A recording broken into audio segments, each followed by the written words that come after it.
ఓం నమో పంకజనాభాయ నమో పంకజమాలినే నమో పంకజనేత్రాయ నమస్తే పంకజాంగ్రే.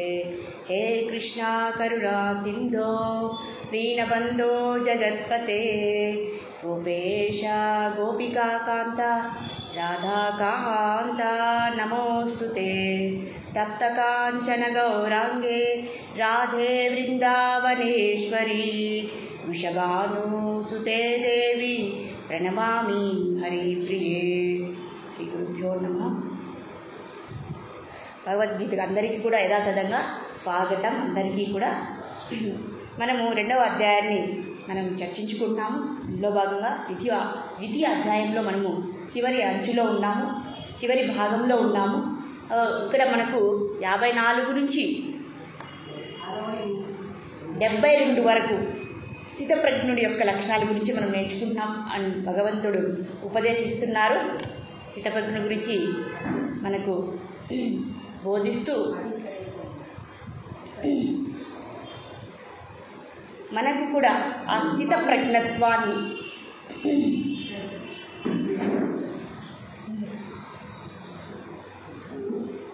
హరే కృష్ణ. సో భగవంతుడు మన మీద చాలా శ్రద్ధ తీసుకుంటున్నారు. మనము కూడా స్థితప్రజ్ఞత్వాన్ని తెచ్చుకొని సంపాదించుకొని ఆ సామర్థ్యాన్ని మనం కూడా స్థితప్రజ్ఞుడు ఎలాగైతే దాన్ని సాధించి ఎంతో అభ్యున్నతిని పొందాడో అటువంటి ఉపదేశాన్ని, అటువంటి మార్గాన్ని మనకు కూడా ఉపదేశిస్తున్నారు. ఇక్కడ సాధకుడు, ఇప్పుడు మనలాంటి సామాన్య మానవుడు 3 రకాలు. సాధారణ మానవుడు, 2 స్థితప్రజ్ఞుడు, మూడవ వ్యక్తి భక్తుడు, భక్తి యోగి. ఈ 3 కేటగిరీస్ని, అంటే ఈ 3 రకాల వ్యక్తులని భగవంతుడు ఒకేసారి ఉపదేశం చేస్తున్నారు అన్నమాట.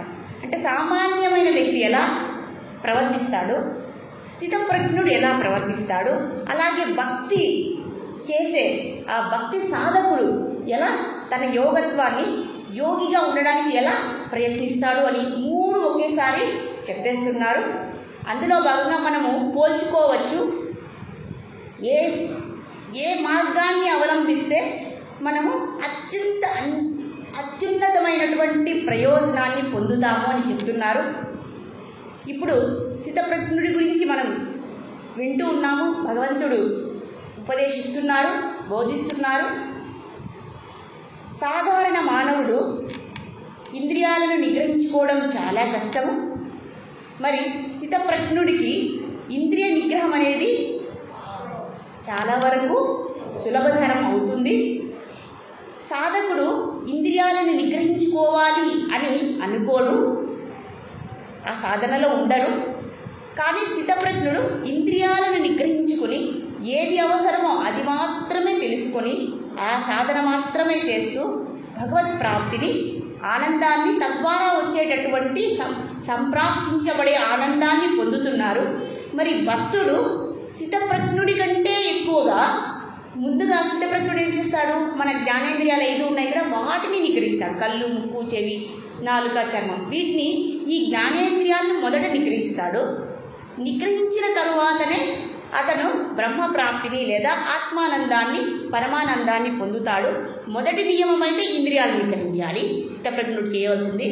2వ దశగా బ్రహ్మప్రాప్తిని ఎప్పుడైతే ఇంద్రియాలను నిగ్రహిస్తాడో మనసును ఆత్మయందు ఉంచుతాడు. ఆ విధంగా ఆయనకు ఆనందం వస్తుంది. ఆ ఆనందంలో ఇంకా భౌతిక విషయాల పైన ఆయనకు ఎటువంటి ఆసక్తి ఉండదు. మరి సాధారణ మానవుని పక్కన పెడతాము. మరి భక్తుడు ఏం చేస్తాడు అంటే, మొదట ఆయన భక్తి ద్వారా వచ్చేటటువంటి ఈ ఇంద్రియాలను ఏం చేస్తాడంటే బలవంతంగా నిగ్రహించడు. బలవంతం చేయవలసిన అవసరం, కళ్ళు ఉన్నాయనుకోండి, మూసుకోవాలి, అది చూడకూడదు, ఆ వస్తువు చూడకూడదు, ఆ దృశ్యాన్ని చూడకూడదు, ఆ వస్తువు నాకు అవసరం లేదని ఆ జ్ఞానంతో జ్ఞానయోగి అంటారు. ఎవరిని? స్థితప్రజ్ఞుడు. జ్ఞానయోగి, జ్ఞాన సాధన చేసేవాడిని స్థితప్రజ్ఞుడు అంటారు. ఆయన ఆ విధంగా ఆ సాధన ద్వారా ఆయన ఆ స్థితిని పొందుతారు. కాబట్టి ఇంద్రియాన్ని ఫస్ట్ నిగ్రహించుకుంటాడు. నిగ్రహించుకుని ఆ మనసుని ఆత్మయందు ఉంచుతాడు. ఇది చాలా కష్టమైన విషయమే. తద్వారా వచ్చేటటువంటి ఆనందంతో ఆయన ఆనందంగా ఉంటాడు. కాబట్టి భౌతిక విషయాలపైన ఆయనకి ఎక్కువ వ్యామోహం లేదు.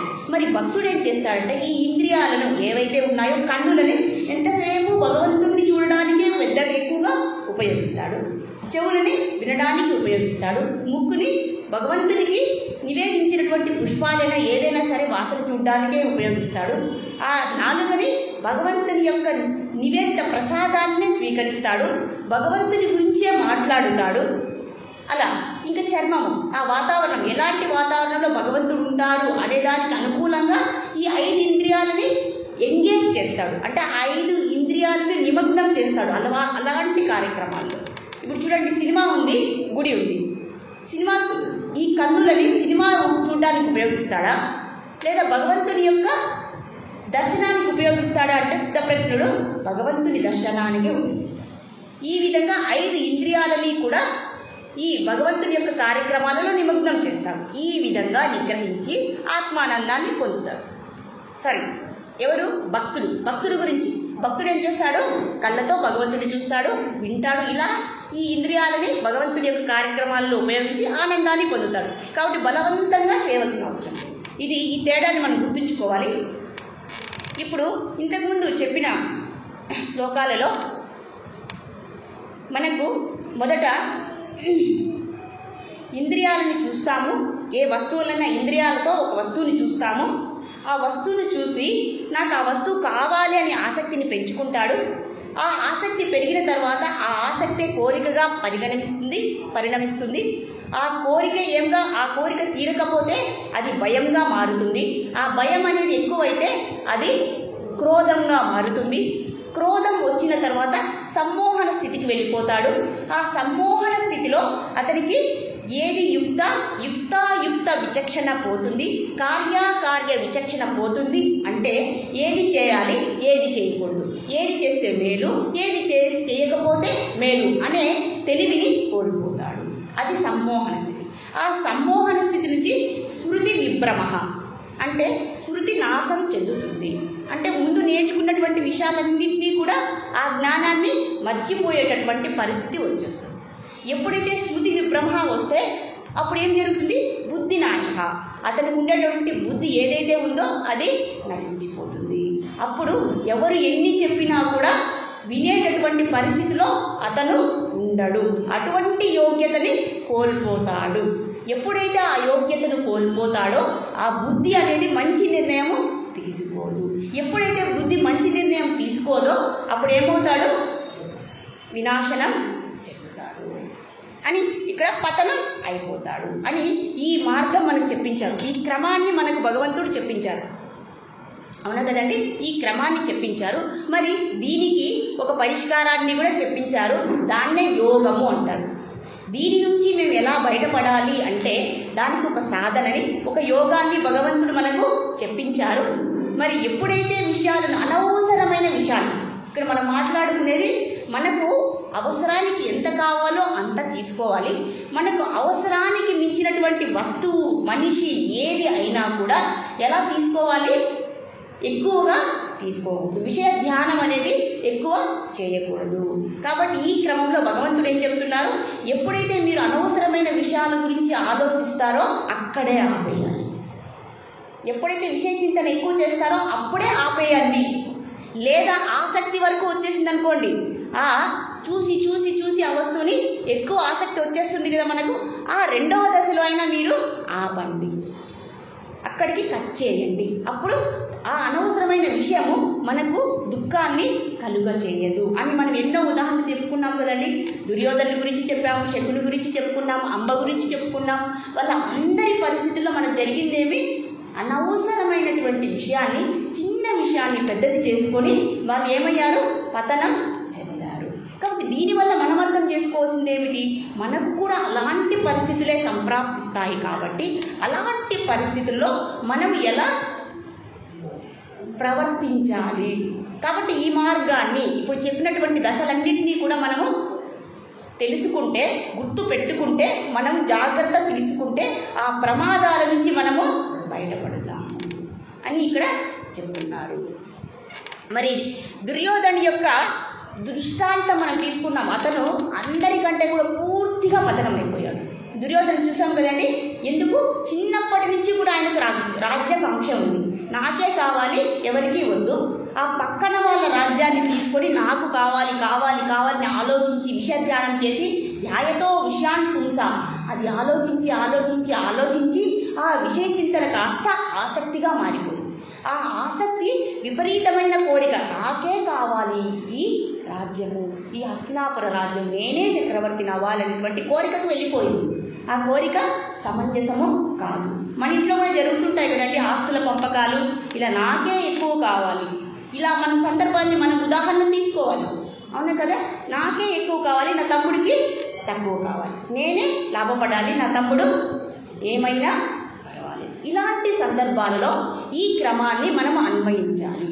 ధర్మంగా ఎంత వస్తుందో అంత తీసుకోవాలి అని ఇక్కడ స్వామివారు శ్రీకృష్ణ పరమాత్మ మనకు అప్రమత్తం చేస్తున్నారు. ఇది అన్ని సందర్భాల్లో మనం ఇప్పుడు ఇద్దరు తోడుకోడళ్ళు ఉంటారు. ఒక ఇద్దరిలో నేను మంచి పేరు తెచ్చుకోవాలని చిన్న ఆమెని తక్కువగా చేయడం, ఆమె మీద అబాండాలు వేయడం, ఇలా ప్రతి పరిస్థితిని ప్రతి ఒక్కటి మనం చెప్పుకోలేము కదండి. ప్రతి ఒక్క సందర్భాన్ని కూడా మనం అన్వయించుకోవాలి, ఈ క్రమాన్ని ఉపయోగించాలి. కాబట్టి ఒక యోగాన్ని భగవంతుడు మనకు చెప్పారు. అందులో పూర్తిగా మునిగిపోయినవాడు, పూర్తిగా పరాకాష్ఠకు చేరినవాడు దుర్యోధనుడు.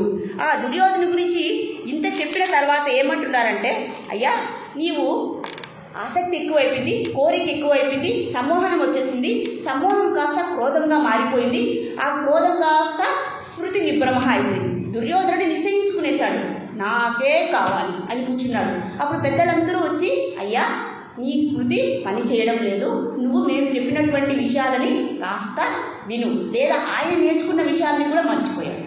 ఆ స్మృతి విభ్రమ, స్మృతి నాశం బుద్ధి నాశం అయిపోయింది.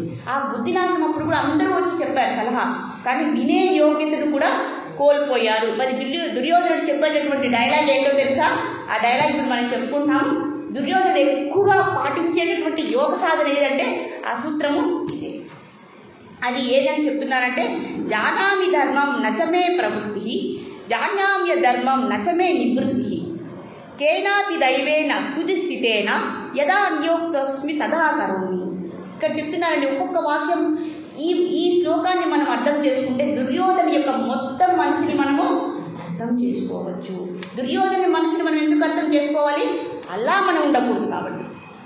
ఎలా ఆ మనసు ఎలా ఆలోచిస్తుందో అలా ఆలోచించినందుకే ఆయన పతనమైపోయాడు.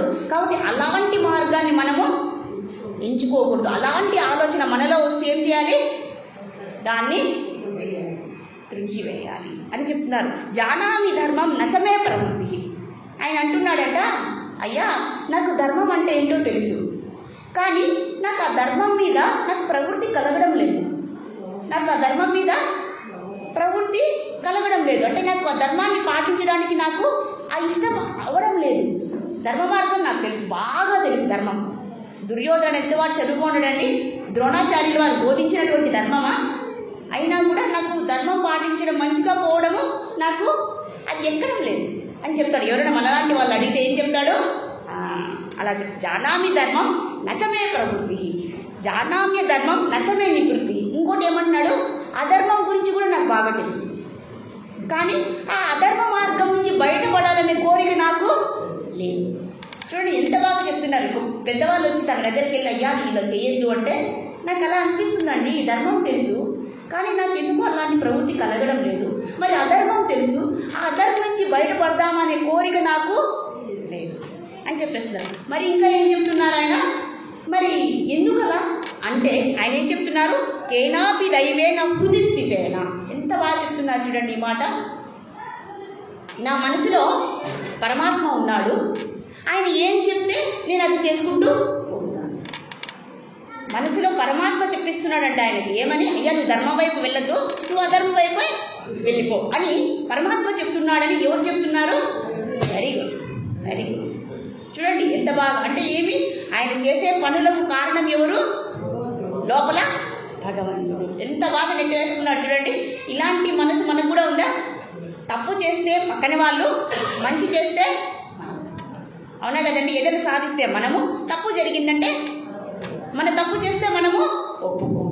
మరి ఇది కూడా ఆ కేటగిరీ కింద కొంచెమైనా వస్తుందా? ఆ కొంచెం విషయమే సరిపోదు. కాబట్టి అలా అంటున్నాడు. మరి ఇంకా ఏం చెప్తున్నాడు? యదా నీతోస్మి తదా కరోమి. కాబట్టి ఆయన పరమాత్మ ఏం చెప్తున్నాడో అది నేను చేసుకుంటూ పోతున్నాను, ఇందులో నా తప్పేమి. ఇంకేం చెప్తారండి మనలాంటి వాళ్ళు వెళ్ళి ఆ ద్రోణాచార్యుడు కానీ విష్ణుదేవు కానీ ఎవరైనా వెళ్ళి ఆయన దగ్గరికి వెళ్ళి, అయ్యా నీకు ధర్మం తెలుసు, నువ్వు ఈ ధర్మ మార్గంలో వెళ్ళు అంటే ఏమని, నాకు ధర్మం తెలుసండి అని చెప్పేస్తాడు. మరి అధర్మం వైపు పోవద్దు, నాకు అధర్మం గురించి బాగా తెలుసు. మరి నువ్వు అధర్మం వైపు ఉన్నావని ఎవరైనా చెప్పగలరండి? ఆయనకి ధర్మాధర్మాలు రెండూ నీకు తెలుసు, మరి ఎందుకు వెళ్ళిపోతుంటే దేవుడు ఎలా చేస్తున్నాడు, నా మనసులో అలా, నా దేవుడు అలా చేస్తున్నాడు, మీ దేవుడు ఎలా చేస్తున్నాడు నాకు సంబంధం లేదు. నా మనసులో పరమాత్మ ఉన్నారు, అందరి మనసులో పరమాత్మ ఉన్నారు, మరి నా దేవుడు అలా చెప్తున్నాడు కాబట్టి నేను అలా చేసుకుంటూ పోతుంది. ఇలా అన్ని పనులు చేశాడు. ఎన్ని పనులు చేశాడో అన్ని పనులు చేశాడు. స్మృతి అనేది, ఆ బుద్ధి అనేది నాశనం అయిపోయింది. ఆ బుద్ధి నాశనంతో ఏం చేశాడు? పాండవులని ఎంత హింసించాలో, ఎన్ని రకాలుగా హింసించాలో అంతా చేసేసాడు. మరి పరిణామం ఏమైంది? ఆ యుద్ధంలో 99 మంది సోదరులు మరణించారు. అలాగే మహావీరులని నమ్ముకున్నటువంటి భీష్ముడు, ద్రోణుడు, కర్ణుడు అందరూ కూడా ఏమయ్యారు? కూలిపోయారు. ఆ 99 మరణించారు. మహాపరాక్రములంటే వీరు మరణించారు. చివరిగా ఏమైంది? భీముడు దుర్యోధన యొక్క తొడలని పగలగొట్టాడు. ఎంత దారుణంగా పగలగొట్టారో మనకు తెలుసు. అధర్మాన్ని ఆచరించాడు కాబట్టి అధర్మ మార్గంలోనే భగవంతుడు వెళ్ళాలి. అవునా కదండి? ఎందుకు తొడలు అందరికీ తెలిసిందే అనుకుంటా మీకు దుర్యోధన గురించి. ఒకసారి గాంధారి ఆమె కళ్ళు కట్టుకొని ఉంటుంది, ఇంత మహాపతివ్రత, ఆమెకు శక్తి ఉంటుంది, ఆ కళ్ళకు ఆ నేత్రశక్తి. ఒకసారి ఆయన్ని నగ్నంగా రమ్మంటుంది అనమాట. ఇదంతా మీకు తెలిసిన విషయమే. రమ్మంటే ఈయన వస్తూ ఉంటాడు, అలానే ఏమి వేసుకోకుండా వస్తూ ఉంటాడు. మన కృష్ణ పరమాత్మ అక్కడికి దూరేసి అయ్యా ఏంటి ఇలా వెళ్తున్నావు, ఏం నీకు మతిపోయిందా, ఇలా ఎవరిన విమర్శగా ఇలా వెళ్తారు నగ్నంగా అంటే, లేదు అయ్యా మా అమ్మగారు చెప్పారు కాబట్టి నేను వెళ్తున్నాను. మరి అమ్మవారు చెప్తే కొంచెమైనా నీకు సిగ్గు లేదా? వాళ్ళనే చెప్తారు, వాళ్ళని మీరు అవమానిస్తావు, కొంచెమైనా కప్పుకో అయ్యా కనీసము అంటే మళ్ళా వెళ్ళి కొద్దిగా కవర్ చేసుకొని వచ్చాడు. వాళ్ళ అమ్మ దగ్గరికి వెళ్ళేటప్పటికి ఏమైంది? గాంధారి ఎప్పుడైతే ఆ నేత్రాలను ఓపెన్ తెరిచిందో ఆ నేత్రశక్తి మొత్తము కూడా దుర్యోధన యొక్క మొత్తం శరీరము ప్రసరించి ఆ శరీరము, ఆ దేహము వజ్రాయుధంగా మారుతుంది, ఒక్క కప్పుకున్నటువంటి ప్రదేశం తప్ప. ఇప్పుడు తెలిసిపోయింది కదండి శ్రీకృష్ణ భగవానుడికి ఇక్కడ ఈయనకి ఎక్కడ కొడితే ప్రాణం పోతుంది అనేది తెలిసిపోయింది. కాబట్టి ఇది మరి అలాంటి ప్రదేశాన్ని తెలుసుకుని కొట్టచ్చా? యుద్ధంలో కొట్టకూడదు. మరి ఎందుకు కొట్టాడు? ఈయన అధర్మంలో పోయాడు కాబట్టి అధర్మంలోనే కొట్టాడు. భగవంతుడు ఏం చేస్తాడు సార్? ధర్మ మార్గంలో వెళ్తావా? ధర్మమే నేను ఇస్తాను, ధర్మ విధానంలోనే నేను నిన్ను కాపాడుతాను. మరి అధర్మాన్ని నువ్వు ఆచరిస్తావా? అధర్మ మార్గంలోనే వస్తాడు. కంసుడు చూడండి, దేవకీదేవిని ఎడమ చేత్తో జుట్టు పట్టుకొని కుడి చేత్తో నరికేకిపోతాడు. అందువల్ల ఏమవుతుంది? లాస్ట్లో కంసుని ఎడమ చేత్తో పట్టుకొని కుడి చేత్తో ఒక గుద్దుతాడు. ఆయన ఏం చేశాడో అదే ఇక్కడ. కాబట్టి మనం ఏం చేస్తే అదే మనకు యద్భావం తద్భవతి అని, అదే భగవంతుడు చేస్తాడు, ఇంకేమి చేయలేడు. కాబట్టి మనం ఏ మార్గాన్ని పట్టుకోవాలో, దుర్యోధనే మనకు పరాకష్టలో ఉన్న అంతకు మించిన వాడు ఎవరు లేరు. కాబట్టి ఈ మార్గాన్ని మనం అవలంబిస్తే ఏమైంది? ఆ రాజ్యాన్ని ఆక్రమించుకున్నారా? రాజ్యము రాలేదు, రాజ్య సంపద రాలేదు, మిగిలింది ఏంది? పతనం మాత్రమే. మరి ఏమైనా సాధించారా? ఆయన మృత్యువుని సాధించుకున్నాడు, అంతే కదండి. ఇంకేమైనా సాధించారా ఆయన? కాబట్టి ఆ మార్గాన్ని మనం చేస్తే ఏమవుతుంది? కాబట్టి దీనికన్నిటికీ కారణం ఏంటి? దుర్యోధనుడు అలా అవ్వడానికి ఏంటి కారణం? ఎవరైనా చెప్తారా? ఇప్పుడు మనం చెప్పుకున్నాం ఒక యోగం, చెప్పుకున్నాం. దుర్యోధనుడు కానీ, దుశ్శాసనుడు కానీ, శకుని కానీ, హిరణ్యకశిపుడు కానీ ఇలా మారడానికి ఏమిటి కారణం? ఇప్పుడు మనం చెప్పుకున్నాం యోగము, అదే కారణం. ధ్యాయతో విషయాన్ అనవసరమైనటువంటి విషయాలను ఎక్కువ ఆలోచించి పాడు అయిపోవడం. అంతే కదండి. కాబట్టి ఏం చేయాలి? భగవంతుడు ఏం చెప్పారు? ఎప్పుడైతే అనవసరమైన విషయము, పనికిరాని విషయము, చెడు విషయాన్ని మనసులో పెట్టుకుని ఎక్కువ ఆలోచిస్తే జరిగే ప్రమాదం ఏంటి? బుద్ధినాశ ప్రణశ్యతి, పతనం అనేది అయిపోతుంది. కాబట్టి ఏం చేయాలి? దీనికి పరిష్కారం ఏంటి? భగవంతుడు చెప్పారు కదండి. ఏం చెప్పారు? ఎప్పుడైతే విషయాలను చూస్తామో అక్కడే ఆపేయాలి, లేదా విషయాలను మనసులో పెట్టుకుని ఆసక్తిగా మారిందో అక్కడే ఆపేయాలి.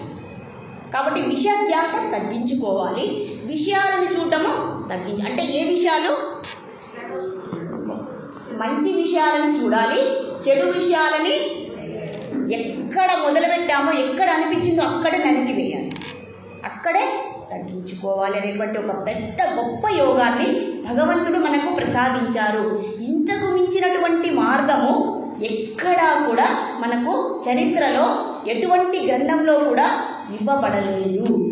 ఇది మనకు చిన్న విషయమే అనిపించవచ్చు, కానీ హేమి చక్రవర్తులందరూ కూడా పతనం అవ్వడానికి కారణం ఇదే. ఈ కాలంలో జరిగేటటువంటి హత్యలు, మానభంగాలు అన్నిటికీ దేవి కారణము? చెడును చూడడము, దాన్నే మనసులో ఎక్కించుకొని క్రోధంగా మార్చుకోవడం, సమ్మోహంగా మార్చుకోవడం, స్మృతి విభ్రమగా మార్చుకోవడం, యుక్తాయుక్త విచక్షణలు మరిచిపోవడం, తిరిగి బుద్ధి నాశము అంటే ఆ బుద్ధి పని చేయకుండా అయిపోయి చెడ్డ ఆలోచనలు చేసేటటువంటి బుద్ధిగా మార్చుకొని పతనం అయిపోవడం. కాబట్టి ఈ మార్గాన్ని అవలంబిద్దామా? ఈ యోగాన్ని ప్రతి విషయం మన నిత్య జీవితంలో ఈ మార్గాన్ని, ఈ యోగాన్ని మనము అప్లై చేయాలి. అప్లై చేయాలి అంటే ఆచరించాలి, అనువర్తింప చేయాలి. చిన్న విషయమే అనుకోవచ్చు, కానీ అది ఏమవుతుంది? మన పతనానికి. కాబట్టి దుర్యోధనుడిలాగా మనము పతనము అయిపోకూడదు అని ఇక్కడ చెప్తున్నారు. మనం 64వ శ్లోకానికి వెళ్ళిపోదాం ఇప్పుడు. అందులో భాగంగా ఇంకా చెప్పాలంటే జయద్రథుడు అనేటువంటి ఒక మహారాజు కూడా ఉన్నారు. ఆయన కూడా ఆ కోవకే వస్తారు. జయద్రథుడు కౌరవుల పక్షాన ఉన్నాడు. జయద్రథుడి యొక్క కోరిక ఏంటో తెలుసా? ద్రౌపదిని స్వయంవరానికి వెళ్ళాడు. ఆ స్వయంవరంలో ద్రౌపదిని ఎవరు జయించుకున్నారు? అర్జునుడు జయించుకున్నారు. మిగతా అందరూ ఓడిపోయారు. మరి అప్పటి నుంచి ఏమనుకున్నాడు? మరి అర్జునుడు వివాహం చేసుకున్నాడు. మరి ఆ కోరిక అలానే మిగిలిపోయింది. ఎవరికి? జయద్రథుడికి. ఎలాగైనా సరే ఈమెని నేను పొందాలి. ఆమెకు వివాహం అయిపోయింది, 5 మంది భర్తలు వచ్చేసారు. అయినా కూడా ద్రౌపది నాకు కావాలి. మరి పాచికలాడారు. పాచికలాడినప్పుడు వీళ్ళందరినీ ఒడ్డు వేశారు. అందరూ ఓడిపోయారు. భర్తలందరూ కూడా ఒకరి మీద ఒకరు బెట్టింగ్, ఏమంటారు దాన్ని, పందెం వేశారు. ద్రౌపదిని కూడా పందెం వేశారు. ఆఖరికి ద్రౌపది వల్ల అందరినీ విడిపించింది. విడిపించినప్పుడు మళ్ళీ జూదం ఆడారు, మళ్ళీ ఓడిపోయారు. ఎప్పుడైతే ఆమె భర్తలను కోల్పోయిందో అప్పుడు కూడా జయద్రథుడు, ఇప్పుడైనా సరే నీ భర్తలు చేతగాని వాళ్ళు, ఇప్పుడైనా సరే నువ్వు నన్ను పెళ్లి చేసుకో. ఆల్రెడీ 5 మందితో పెళ్లి అయినటువంటి ఒక స్త్రీని మళ్ళీ వివాహం చేసుకోవడం అనే ఆ కోరిక ఉంది చూసారా? ఆ కోరిక ఎక్కడి నుంచి వచ్చింది? ఎంతసేపు ద్రౌపది గురించి ఆలోచించండి. పరస్త్రీ ఎలాంటిది? పాము వంటిది. పరస్త్రీ ఎలాంటిది? పాము వంటిది. పరద్రవ్యేషు లోస్తవత్ పరదానేషు మాతృవత్. ఈ నియమాన్ని మనం అందరూ గుర్తుంచుకోవాలి. పరద్రవ్యం ఎలాంటిది? పాము వంటిది. పరస్త్రీని మనం పట్టుకుంటే ఏమవుతుంది? సర్వనాశము అయిపోతుంది. మళ్ళీ అలా పట్టేసుకున్నాడు జయద్రథుడు. మరి ఏమైంది తెలుసా? ఈ విషయాన్ని తెలుసుకున్నటువంటి భీముడు ఆయన్ని చితక బాధేశాడు. ఏం బాధేశాడు? చితక బాధేశాడు. ఆ కోపాన్ని మళ్ళీ పెట్టుకుని ఏం చేశాడు?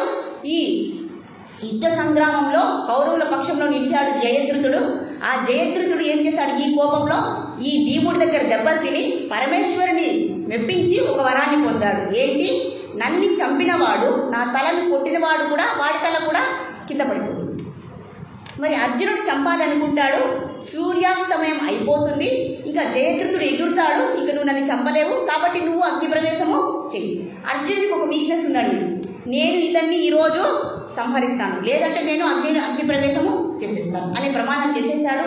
అప్పుడు సూర్యాస్తమయం అయిపోయింది, జయద్రథుడు తప్పించుకునేశాడు. అప్పుడు ఏం జరిగింది అంటే శ్రీకృష్ణ భగవానుడు స్వయంగా అర్జునుడికి చెప్పారు, అయ్యా నువ్వు ఆయన తలని కొట్టేయాలనుకుంటున్నావు, ఆయన తలని ఎవరు కొడతారో వాళ్ళ తల 7 ముక్కలు అవుతుంది. మరి జయద్రథుడిని ఎలా చంపాలి?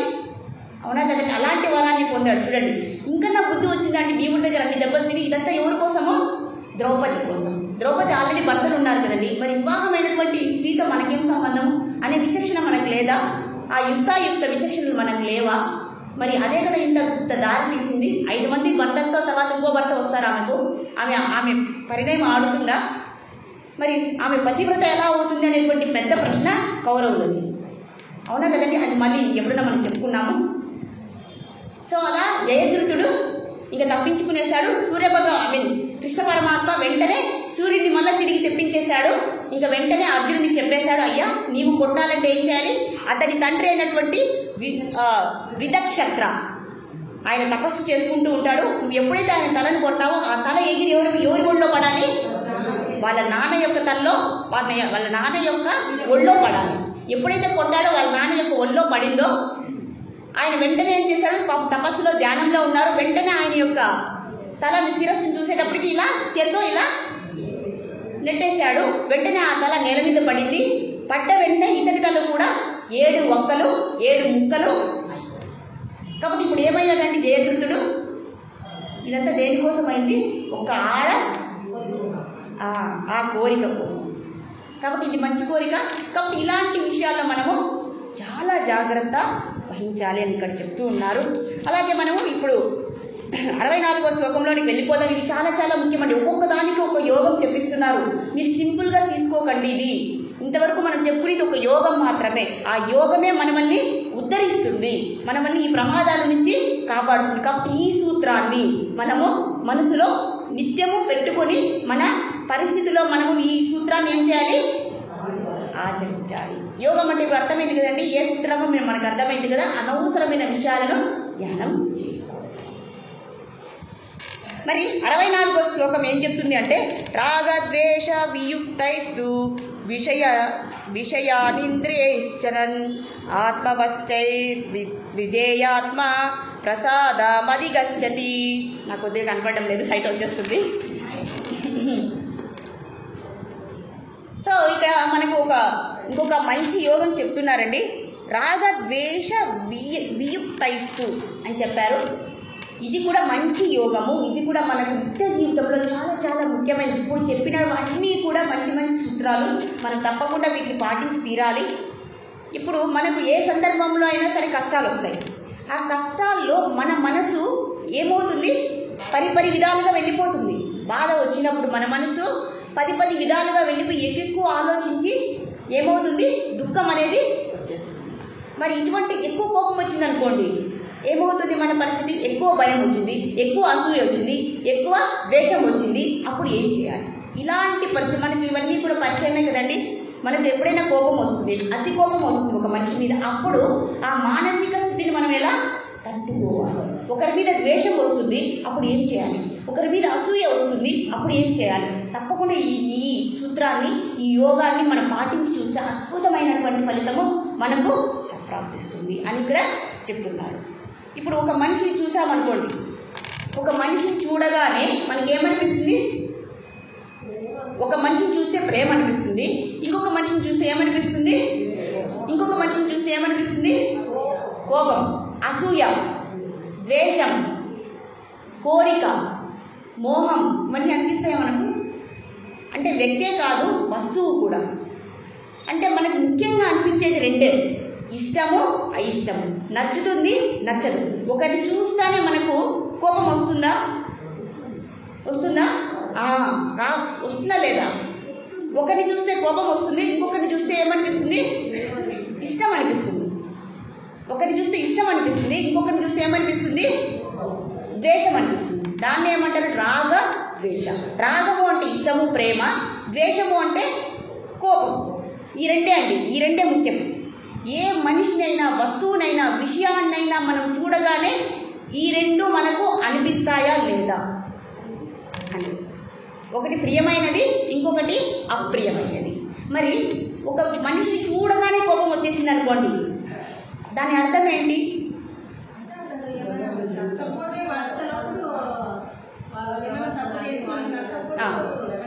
కోపము అనేది ఇప్పుడు ఇంద్రియాలు చేస్తున్నాయా, మనసు చేస్తుందా, బుద్ధి చేస్తుందా? వేటి వల్ల కోపం వస్తుంది? ఒక మనిషి ఉన్నాడండి, అతనంటే కోపము. ఆ కోపం అనేది ఇంద్రియాల వల్ల వస్తుందా, మనసు వల్ల వస్తుందా, బుద్ధి వల్ల వస్తుందా?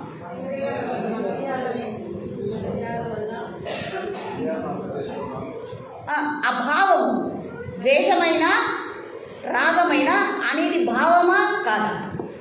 భావమే. మరి ఆ భావం ఎక్కడి నుంచి వస్తుంది అని నేను అంటున్నా.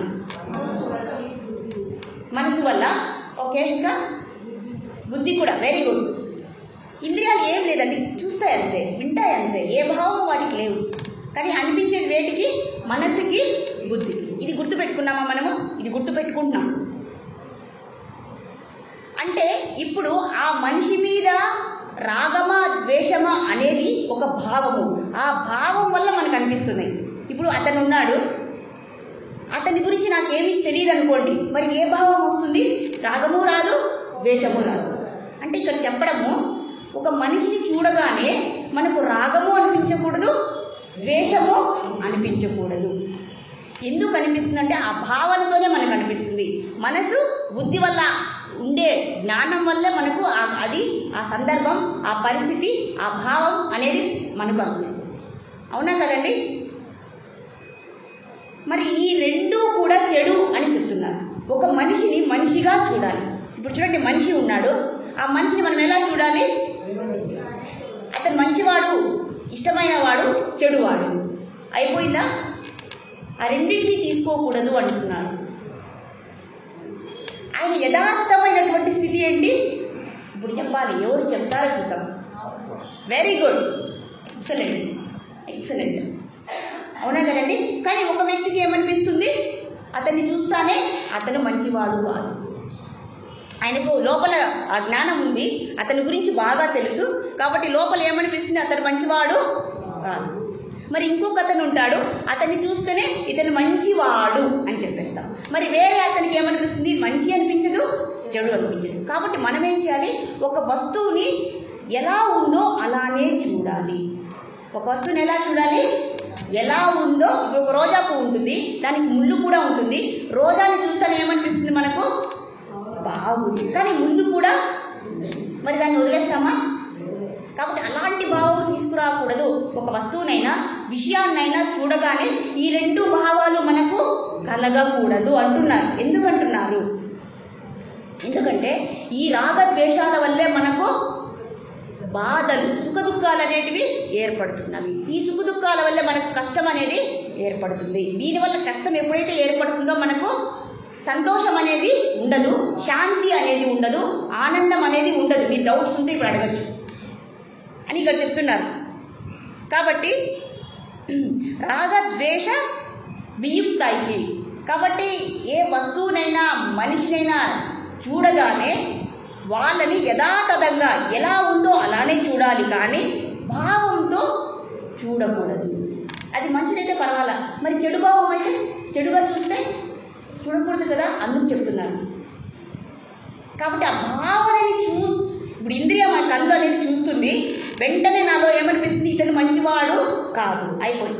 అవునా కదండి? అతని మీద మనకి ఏమొస్తుంది? ద్వేషం అనేది వచ్చేస్తుంది. కాబట్టి ఆ భావనతో చూడకండి. ఆ యథార్థమైన మనసు ఎవరు? అతని శరీరం మాత్రమే కనిపిస్తుంది, కానీ ఆయన ఆత్మలో పరమాత్మ. మరి పరమాత్మను అలా చూడొచ్చా? అందుకు చెప్తున్నారు. ఎందుకు ఇలా చూస్తున్నారు అంటే అతని నిజ పరిస్థితి ఆయన ఆత్మ. ఆత్మను ఆత్మగానే చూడాలి కదండి. మరి మంచివాడు కాదు ఎలా చూస్తాము? కాబట్టి ఈ భావన సరి అనేది కాదు అని చెప్తున్నారు. కాబట్టి ఎలా చూడాలి? విషయాన్ ఇంద్రియశ్చరన్. రాగద్వేషాలు లేకుండా ఒక వ్యక్తిని కానీ, మనిషిని కానీ, వస్తువుని కానీ, విషయాన్ని కానీ చూడాలి. ఈ రాగద్వేషాలు రెండూ లేకుండా ఒక వస్తువుని మనం ఇంద్రియాలతో చూసేటప్పుడే యథార్థంగా చూడాలి, కానీ ఆ భావాలని మనసు చెప్పేది బుద్ధి చెప్పే భావాలతో ఆ వస్తువుని చూడకూడదు అనేది ఇప్పుడు మళ్ళీ మనం ముందు చెప్తున్నాము. మరి ఎందుకలా అంటే ఆత్మవశ్చై, అలా చేయాలంటే ఏం చేయాలి? ఇంద్రియాలని నిగ్రహించుకోవాలి అన్నారు. మరి అలా ఎందుకు చేయాలి అని పరమాత్మ ఏం చెప్తున్నారంటే విధేయాత్మ. మొదలు మనం ఏం చేయాలి? ఇంద్రియాలు కళ్ళు చూస్తున్నాయి కాబట్టి మనసుని, ఇంద్రియాల వెనకాల ఉండే మనసుని, ఆ మనసు వెనకాల ఉండే బుద్ధిని రెండింటినీ కూడా ఏం చేయాలి? బంధించాలి. రెండింటినీ కూడా స్థిరంగా ఉంచుకోవాలి. ఈ మనసు చెప్పేది బుద్ధి చెప్పేవి ఈ రెండింటినీ కూడా ఆపేయాలి. ఇంద్రియాలు ఏ విధంగా చూస్తున్నాయో ఆ విధంగానే లోపలికి గ్రహించాలి. బుద్ధి మనసు చెప్పిన విధంగా చూడకూడదు అని చెప్పేస్తున్నారు. అవునా కదండి? మరి దానికి మనసుని నియంత్రించుకోవాలి, బుద్ధిని కూడా నియంత్రించుకోవాలి. బుద్ధి చెప్పినట్లు వినకూడదు, మనసు చెప్పినట్లు ఈ సమయంలో వినకూడదు ఏ వస్తువుని చూసినా కూడా. మరి అలా చేయడం వల్ల ఏమవుతుంది? మనకు బుద్ధి బాగలేదని చెప్పింది అనుకోండి, అది చెడుగా అయిపోతుంది. కాబట్టి బుద్ధి స్థిరంగా ఉంచుకోవాలి. బుద్ధిని అస్థిరంగా చంచలంగా ఉంచుకోకూడదు. బుద్ధిని స్థిరంగా ఉంచుకొని మనసుని వస్తువుని చూడాలి. లేదా బుద్ధి చెప్పినట్లు విన్నామంటే అచంచలం అయిపోతుంది, మనసు 10 విధాలా వెళ్ళిపోతుంది, మనసు దుఃఖం వైపు వెళ్ళిపోతుంది. కాబట్టి మనసుని బుద్ధిని స్థిరంగా ఉంచుకొని ఆ వస్తువుని గ్రహించాలి అని చెప్తున్నారు. అలా చేయడం వల్ల ప్రసాదమది గచ్చతి. అలా చేయడం వల్ల మనం ప్రసన్నతకు గురి అవుతాము. అవునా కదండి? మనసు చెప్పేది వద్దు, బుద్ధి చెప్పేది వద్దు, అది చెడు కానీ మంచి కానీ. అలా చేయడం వల్ల మనకు పరమశాంతి, సుఖము, ఆనందము సంప్రాప్తిస్తాయి. ఇది మీకు ఉదాహరణతో చెప్తే చాలా బాగా అర్థమవుతుంది. ఇప్పుడు ఇంద్రియాలు ఎన్ని ఉన్నాయండి? జ్ఞానేంద్రియాలు 5. ఒక పాముకి 5 తలలు ఉన్నాయనుకోండి. ఒక పాముకి ఎన్ని తలలు ఉన్నాయి? 5 తలల పామును చూసారా? కొన్ని 1000 తలల పామును చూసారా? ఒక తల ఉండే పాముని చూసాము.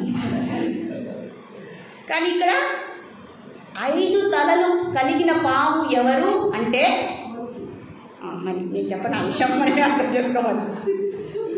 ఎందుకు పాము అన్నామంటే, ఇంతకుముందు చెప్పిన విధంగా రాగము మనిషిని చూడగానే, వస్తువుని చూడగానే 2 విషయాలు, 2 భావనలు వస్తాయి. అదేంటి అంటే రాగము, ద్వేషము. ఒక పాముకి 2 కోరలు ఉంటాయి. అది ఒకటి రాగము, ఇంకొకటి ద్వేషము. మరి ఆ పాము ఏం చేస్తుంది? మన పాముకి విషం ఉంటుంది, 2 కోరలు ఉంటాయి, దాంట్లో 2 విషం అనేది ఉంటుంది. పాము ఎలా కలుస్తుంది మనల్ని? పాము కలిస్తే 2 రంధ్రాలు పడతాయా? అవునా కదా? అది ఒకటి రాగము, ఇంకొకటి ద్వేషము. వీటి ద్వారా విషాన్ని లోపలికి. మరి ఆ 2 కోరలు తీసేస్తే ఏం చేస్తుందండి పాము? కొరగలేదు, మనల్ని హాని చేయలేదు. కాబట్టి ఆ పాముతో మనం ఆడుకోవచ్చా? అలాగే మన ఇంద్రియాలకు కూడా రాగము, ద్వేషము అనే 2 కోరల్ని తీసేసి చూడాలి. తీసేసి వస్తువుని, మనిషిని యథాతథంగా చూడాలి. మనిషి అంటే ఎవరు? ఆత్మస్వరూపం. ఆత్మని ఆత్మగా చూస్తే ఏమన్నా రామకృష్ణ పరమహంసని అడిగారంట, అయ్యా మీరు దేవుణ్ణి చూసారా? వివేకానంద అడిగారనమాట, నేను దేవుణ్ణి చూశాను. ఎలా చూశారు? నిన్ను ఎంత స్పష్టంగా చూస్తున్నానో అంతే స్పష్టంగా నేను దేవుణ్ణి చూశాను. ఈ మాట ఎవరూ చెప్పలేదు, కానీ రామకృష్ణ పరమహంస చెప్పారు. అది ఎలా? ఆయన ఒక మనిషిలో కానీ, వస్తువులో కానీ, విషయంలో కానీ దేన్ని చూస్తున్నాడు? పరమాత్మనే చూస్తున్నాడు. ఆ ఆకారాన్ని, స్థూల శరీరాన్ని చూడడం లేదు. మరి పరమాత్మను చూసినట్లేనా? ఆయనకు పరమాత్మ తప్ప ఆ మనిషిలో, ఆ వస్తువులో ఏవీ కనపడలేదు. కానీ మనకి ఏం కనపడతాయండి?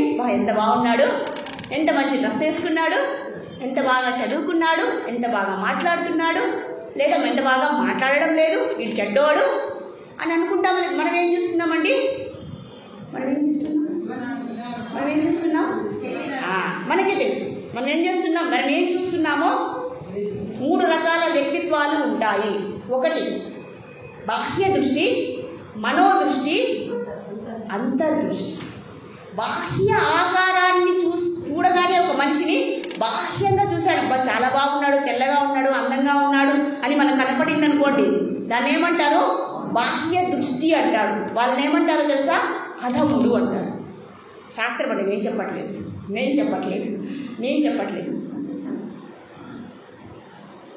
ఇప్పుడు మనం చూసేసాము. ఆ మనిషి ఏం తెచ్చారు?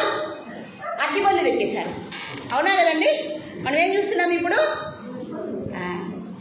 అవునా కదండి? ఎంత బాగా చీర కట్టుకున్నారు, ఎంత బాగా నగలు వేసుకున్నారు, ఇవే కదండి మనం చూస్తాము. ఇంకా రెండవ వాడు మధ్యమ దృష్టి. అతను ఏం చూస్తాడు? ఇతను చదువుకున్నాడా, ఎంత సంపాదించాడు, ఎన్ని నైపుణ్యాలు ఈయన దగ్గర ఉన్నాయి, ఎంత ఆస్తి వెనక్కి చేశాడు, ఏ జాబ్ చేస్తున్నాడు అనేది చూసేదాన్ని ఏమంటారు? మధ్యమ దృష్టి. మరి ఉత్తమ దృష్టి ఏంటి? రామకృష్ణ పరమహంస ఏది చూశాడో అదే ఉత్తమ దృష్టి. కాబట్టి మనం మనిషిని కానీ, వస్తువుని కానీ, ఏ జీవిని కానీ చూడగానే మనకి ఎవరు కనిపించాలి?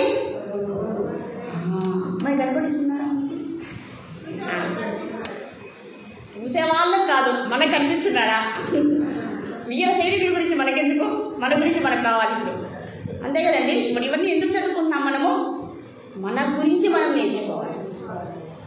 ఎప్పటికైనా మన యొక్క లక్ష్యం ఏంటి అంటే ఆత్మదృష్టిని పెంచుకోవాలి. మనకుందా అండి ఆత్మదృష్టి? ఇప్పుడు అర్థం చేసుకుంటే ఉంటుందా? కొంచెమైనా ఉంటుందా? తప్పకుండా. ప్రయత్నం చేస్తే తప్పకుండా ఉంది. మరి ఆ ప్రయత్నం చేయాలంటే ఆయన మనిషి శరీరమా ఆత్మనని మనం అర్థం చేసుకున్నాం కదండి. ఆత్మ అర్థం చేసుకున్నాం, అనాత్మ అర్థం చేసుకున్నాం. ఇప్పుడు మనకు అర్థం చేసుకోవడానికి ఎంత సులభంగా ఉంది. అవునా కదండి? ఎప్పటికైనా ఈ లక్ష్యాన్ని సాధించాలని ఎవరు చెప్తున్నారు? అష్టవక్రముని చెప్తున్నారు. కాబట్టి ఈ పాముకి కూరలు తీసేసామనుకోండి, మనకి ఎటువంటి హాని చేయదు. అలాగే మన ఇంద్రియాలకు ఏం చేయాలి? రాగము, ద్వేషం అనేటువంటి రెండు విషపు కూరల్ని తీసేయాలి, నిర్దాక్షిణంగా తీసేయాలి. అప్పుడు ఏమవుతుంది? అందరినీ యథార్థంగా చూస్తాడు. ఎటువంటి చెడు భావము తనలో ఉండదు. ఆయన ఆత్మే, నేను ఆత్మే. ఆయన పరమాత్మే, నేను పరమాత్మ స్వరూపమే. కాబట్టి అందరూ కూడా పరమాత్మ స్వరూపం. ఏమైనా చెడు వచ్చిందండి? రాగం వచ్చిందా, ద్వేషం వచ్చిందా, అసూయ వచ్చిందా? కానీ మనలో ఏమున్నాయని అన్నీ కూడా ఒకరిని చూస్తే ఒకరికి, ఎందుకంటే ఈ జ్ఞానము. కానీ ఇప్పుడు తెలుసుకున్నాం కదండి మనము, ఇప్పుడు మనం సాధించవచ్చు కదా దీన్ని. అందుకే చెప్తున్నాం. మరి అలాగే ఇంకొకటి చెప్పారు, చరిత్రలో ఎవరైనా ఉన్నారా? మరి పాము గురించి చెప్పాము, మరి ఇలా చేసి ఎవరైనా చూపించారంటే తప్పకుండా ఉన్నారు. అది ఎవరంటే ద్రోణాచార్యుడు. మనం చూసామండి, ద్రోణాచార్యుడు కౌరవులకి పాండవులకి ఇద్దరికి గురువు. టైం అయిపోయిందా? My God, 5 minutesలో ముగించేస్తాను. అయిపోయింది కాబట్టి 20 మనం వదిలేద్దాం. సో ద్రోణాచార్యుడు కౌరవులకి పాండవులకి గురువు. మరి మనము కొంచెం లోతుగా వెళ్తే ద్రుపదుడు తెలుసు కదండి, మర్చిపోయామా? ద్రుపదుడు, ద్రౌపది ఇద్దరు కూడా, ద్రుపదుడి యొక్క పిల్లలు ఎవరు? దృష్టద్యుమ్నుడు, ద్రౌపది. ద్రోణాచార్యుడు, ద్రుపదుడు ఇద్దరు స్నేహితులు, ఒకే గురుకులంలో చదువుకున్నారు. వారి స్నేహము ద్వేషంగా మారింది. ఆ తర్వాత ఏమైంది? ఈ కోపంతో ద్రుపదుడు ఒక యజ్ఞం చేసి ద్రోణాచార్యుని చంపేటటువంటి సంతానం నాకు కావాలని చెప్పి ఆ యజ్ఞగుండంలో నుంచి ఇద్దరు బయటికి వస్తారు. వాళ్ళెవరు? దృష్టద్యుమ్నుడు, ద్రౌపది. ఒకేసారి పెద్దవాళ్ళు అయిపోతారు. ఇంత చిన్నగా అవ్వరు, ఒకేసారి బయట వచ్చేస్తారు. బయట వచ్చిన తర్వాత ఆ దృష్టద్యుమ్నుడు ఎవరైతే ఉన్నాడో అతన్ని ఎందుకు ఉపయోగించాలనుకున్నాడు? ద్రోణాచార్యుల వారిని చంపాలి. మరి ఈ దృష్టద్యుమ్నుడికి అలాంటి విద్య రావాలి కదా. మరి ఆ విద్య కోసం ఎవరి దగ్గర పంపించాలో తెలుసా? ద్రోణాచార్యుడు. మరి ద్రోణాచార్యుడు చదువు చెప్పాలండి. ఒక కత్తి ఇచ్చి, ఈ కత్తితో నిన్ను చంపేస్తాను, ఈ కత్తిని బాగా సానబెట్టి నాకు ఇచ్చేసేయి అంటే ఎవరైనా చేస్తారండి? చేస్తారా?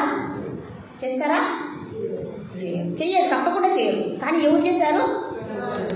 మరి ద్రోణాచార్యుడికి ఏమి లేవు, రాగము లేదు, ద్వేషము లేదు. మరి ఎప్పుడైతే ఈ దృష్టద్యుమ్నుడు వచ్చాడు విద్య నేర్చుకోవడానికి, మీరు నాకు విద్యను అందించండి అంటే ఒక బ్రాహ్మణుడిగా మంచి గురువుగా ఆయన ఏం చేశారు? కౌరవులకి పాండవులకి ఎలా అయితే మంచి విద్య నేర్పించాడో అంతే పరిపూర్ణంగా ఈ దృష్టద్యుమ్నుడికి అన్ని విద్యలని, వేదాంగాలని అండ్ అన్ని విద్యలను నేర్పించాడు, పరిపూర్ణంగా నేర్పించాడు. మరి ప్రతి క్షణము అతను ఎదురుగా ఉన్నాడు, ఇతను నన్ను చంపబోతాడు. అయినా కూడా విద్యను ఎలా నేర్పిస్తాడు? అన్ని విలువిద్యను ఎలా నేర్పిస్తాడు? రేపొద్దున్న అతను యుద్ధంలో నన్ను సంహరిస్తాడు. ఎవరైనా నేర్పిస్తారండి? ప్రతి క్షణము శత్రువు మన ఎదుట ఉంటే మనకి ఏమనిపిస్తుంది? ఏమనిపిస్తుందండి? మరి విద్య నేర్పిస్తామా? చూడటమే కష్టము. మరి విద్యలన్నీ నేర్పిస్తాం పరాక్రమ అర్జునుడికి ఎంత నేర్పించాడో దృష్టద్యుమ్నుడికి కూడా అంతే నేర్పించాడు. ఇది ఎలా ఆ స్థితిని ఎలా పొందాడు, ఎలా దాన్ని బ్యాలెన్స్ చేసుకున్నాడు, ఎలా ఉండగలిగాడు. ఒక శత్రువుని బాగా నూరిపోశాడు, అన్ని విద్యలు నేర్పించాడు. నువ్వు నన్ను ఏ బాణం వేస్తే నేను చేస్తానో ఆ బాణాన్ని నాకు వెయ్యని ఆయనే నేర్పించి చేశాడు. మరి ఏమైంది? ఆ దృష్టద్యుమ్నుడే ఎవరిని చంపారు? ద్రోణాచార్యుల వారిని గురువు అని కూడా లేకుండా చంపేశాడు.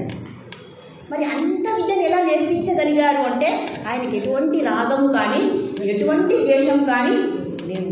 ఆయన ద్రోణాచార్యుని చంపే శక్తి ఎవరికి లేదు. మరి ఎందుకైంది? మన యుద్ధంలో ఏం చేశారు? ఎలా చంపబడ్డాడు ద్రోణాచార్యులు? అశ్వత్థామ హతః అని ఎవరి దగ్గర చెప్పించారు? మరి ఆ మాటకు నిజంగానే ద్రోణాచార్యుల వారు భయపడ్డారని మనం అనుకుంటున్నామా? లేదు. కానీ ద్రోణాచార్యుల వారి యొక్క తండ్రి ఏం చెప్పారు తెలుసా అండి? నీవు ఒక కార్యానికి అక్కడికి వెళ్ళావు, ఇక నువ్వు ఇవన్నీ మానేసేయి. ఎప్పుడైతే ధర్మరాజు ఆ మాటని చెప్తారో, అప్పుడు అశ్వత్థామ చనిపోయాడు అని చెప్పాడో, అప్పుడు నువ్వేం చేయాలి? ప్రాణాన్ని వదిలి. నిజంగానే ద్రోణాచార్యుల వారిని దృష్టద్యుమ్నుడు చంపలేదు. ఏమైంది తెలుసా? ఆ యుద్ధంలో ఎప్పుడైతే ధర్మరాజు ఆ మాట చెప్పారో, ఆ మాట విని ఈయన ఏం చేశారు? పద్మాసనం వేసుకొని ఆ యోగ సిద్ధిలో ఆ ఆత్మని సహస్రారం నుంచి ఎప్పుడైతే ప్రాణాన్ని ఆత్మని వదిలేశారో, ఈయన వచ్చి ఆ తలని చచ్చిపోయిన శరీరాన్ని ఆయన ఏం చంపించాడు. ఇది ఎక్కడ జరిగింది. అంతేగాని ద్రోణాచార్యుల వారిని ఓడించే వాళ్ళు ఎవరు? ఆయనే కదండి విద్యలు నేర్పించారు.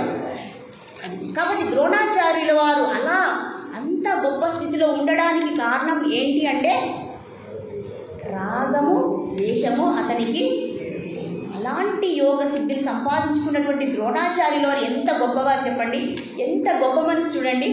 అలాంటి మనసు మనకు కూడా ఉండాలంటే ఏం చేయాలి? ఎవరి మీద మనము ద్వేషాన్ని కానీ ఎక్కువ అనురాగాన్ని కానీ చూపించి కష్టాలు తెచ్చుకోకూడదు అని ఇక్కడ ఈ యోగాన్ని మనకు, ఇది కూడా యోగమే, ఇది కూడా సూత్రమే. ఇది మన నిత్య జీవితంలో మనం ఉపయోగించి ఎవరిని చూసినా కూడా అతి ప్రేమ అతి ద్వేషమే అవసరం లేదు. అలాంటప్పుడు ఎటువంటి దుఃఖము మనకు రాదు. దుఃఖం రాకపోతే మనకు శాంతి లభిస్తుంది. ఆ శాంతి వల్ల సుఖం వస్తుంది. ఆ సుఖం వల్ల ఆనందం అనేది లభిస్తుంది. ఈ ఆనందం కోసమే కదండి మనం ప్రయత్నిస్తున్నది. మనం పొందేటటువంటి మార్గం ద్వారా ఆనందం పొందుతున్నామా? లేదు. కానీ భగవంతుడు పరమాత్మ స్పష్టంగా ఇక్కడ ఈ యోగాన్ని మనందరికీ ఉపదేశిస్తున్నారు. హరే కృష్ణ కృష్ణ కృష్ణ హరే హరే, హరే రామ రామ రామ హరే హరే. శ్రీమద్ భగవద్గీతకి శ్రీకృష్ణ పరమాత్మకి సమస్త భక్తకోట విందకి జై. హరే కృష్ణ. శ్రీ శ్రీ